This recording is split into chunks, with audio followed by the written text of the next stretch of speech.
আমার সাথে কোনো কথা বলতে আসবে না। আমি আমার জীবনের সবচেয়ে বড় ভুল করছি তোমার কথায় তোমার সাথে পালাই গিয়ে তোমার বিয়ে করে আমার ঢাকায় পাঠায় দাও।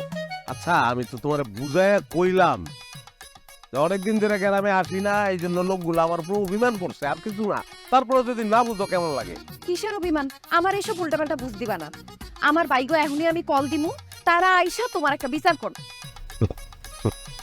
দেও যে মাথাটা ঠান্ডা করো। শুনো, 4-5 ঘন্টা জার্নি করছো, তারপরে লক্কর চক্কর মার্কা রাস্তায় ভ্যানে আইছো। আচ্ছা তোমার হাত পাও ব্যথা করে না? করে ঢুকো, ঠ্যাং টান টান করে রেস্ট করে ঢুকো। আমি একটা কথা বুঝলাম না, তুমি যে আমারে এতবার করে বললা তোমার নাম সবাই এক নামে চিনে, সবাই তোমারে চিনে, কই তোমার তো কোনো জনপ্রিয়তাই নাই, তোমারে কেউ চিনে না। তোমার ওই যে ভ্যান গাড়ি আনাও, তোমার নাম শুনে তোমার এই ভ্যান গাড়িতে না হয় না। আইসা পড়ছো? সালামালাইকুম। ওয়ালাইকুম এ বউ বিয়ে করে বেলাইছি, অতি উচ্চ বংশের ভাইয়া, অগ ফ্যামিলির সবাই হজ করে বেলাইছে। ওরা ঢাকায় আপনার মতন পাওয়ারফুল। ও তাই নাকি? ভালো ভালো করছো। একটু এদিকে আসো, তোমার লোক এটা জরুরি কথা আছে।